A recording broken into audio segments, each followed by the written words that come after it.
Hi friends, welcome to ANS facts. Friends, Tirumala Tirupati దేవస్థానం ఈ దేవాలయానికి ప్రపంచంలోని అత్యధిక సంఖ్యలో భక్తులు వస్తుంటారు.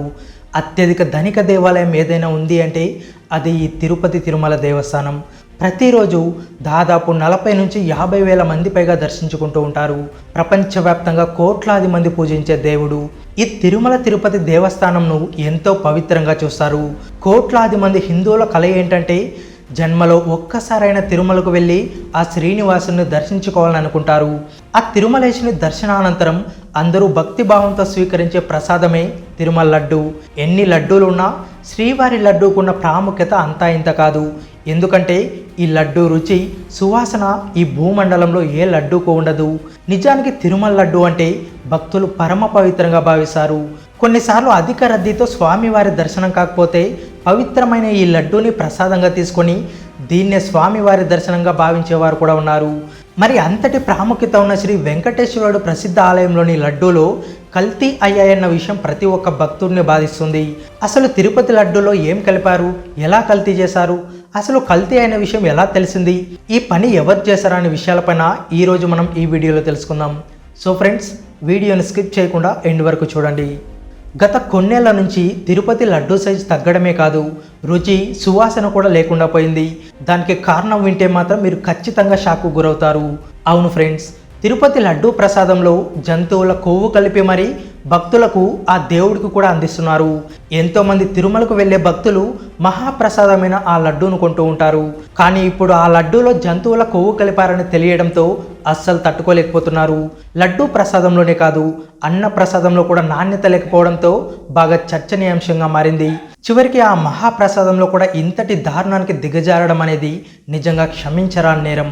అయితే ఈ విషయం ఎలా బయటపడిందనే విషయానికి వస్తే, టీటీడీ ఈవో అయిన శ్యామలారావుకి 1 కేజీ ఆవు నెయ్యి 320 రూపాయల నుంచి 411 రూపాయల మధ్య రేటుకు ఎలా వస్తుందనే అనుమానం వచ్చిందని, నెయ్యి చూస్తే నూనెలాగా ఉందని, ఈ అనుమానంతోనే నెయ్యి నాణ్యత నిర్ధారణ కోసం జూలై 8న ఎన్డీడీబీ ల్యాబ్కు శాంపిల్స్ను పంపించారు. అయితే ఆ ల్యాబ్ నుంచి నెయ్యి నాణ్యత లేదని, కల్తీ జరిగినట్లు నివేదికలు వచ్చాయి. ప్రస్తుతం అలా లడ్డూలో జంతువుల కొవ్వు మిక్స్ అయిందన్న విషయం ల్యాబ్ రిపోర్ట్స్తో బయటకు రావడంతో మరింత దుమారంగా మారింది.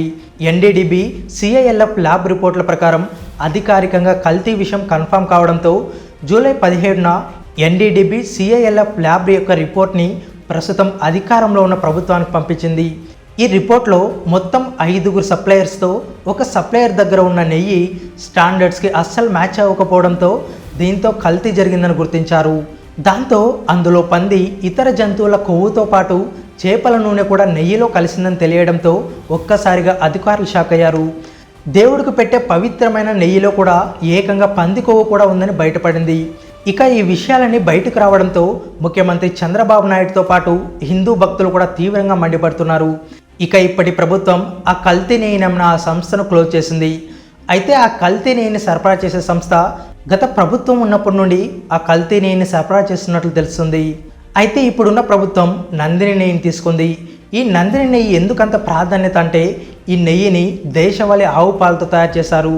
అంతకుముందు చంద్రబాబు ప్రభుత్వం ఉన్నప్పుడు కూడా ఈ నెయ్యినే సరఫరా చేసేవారు. అయితే ఈ కల్తీ ఘటనపై వరుసగా హిందూ సంఘాలు, పూజారులు రియాక్ట్ అవుతున్నారు. మహా అపచారం జరిగిందంటున్నారు. పవిత్రమైన ఆవు నెయ్యిని కల్తీ చేసి శ్రీవారి ప్రసాదాల్లో వాడడం అపచారం అంటున్నారు. అలాంటి పవిత్రమైన లడ్డూలో కల్తీ జరిగిందన్న విషయంపై చాలా రాష్ట్రాల్లో ఆందోళనలు జరుగుతున్నాయి. అయితే ఆ తిరుపతి వెంకన్నకు 50 రకాల మహాప్రసాదాల్లో స్వచ్ఛమైన నెయ్యిని అందిస్తూ ఉంటారు. అలా నెయ్యితో చేసిన ప్రసాదాల్లో లడ్డూ కూడా ఒకటి. తిరుపతికి వెళ్ళే భక్తులు లడ్డూ లేకుండా తిరిగి ఇంటికి వెళ్ళరు. ఎందుకంటే ఆ మహాప్రసాదానికి ఉన్న ప్రాధాన్యత అటువంటిది. ఏదేమైనా తిరుమల లడ్డూ విషయంలో ఇలా జరగడం మహాపాపమనే చెప్పాలి. అయితే ఈ విషయం గురించి ఇప్పుడు ఉన్న ప్రభుత్వం ఎటువంటి నిర్ణయం తీసుకుంటుందో చూడాలి. సో ఫ్రెండ్స్, దీనిపై మీ అభిప్రాయం ఏంటో కింద కామెంట్ చేసి చెప్పండి. ఈ వీడియో నచ్చితే లైక్ చేసి ఛానల్ను సబ్స్క్రైబ్ చేసుకోండి.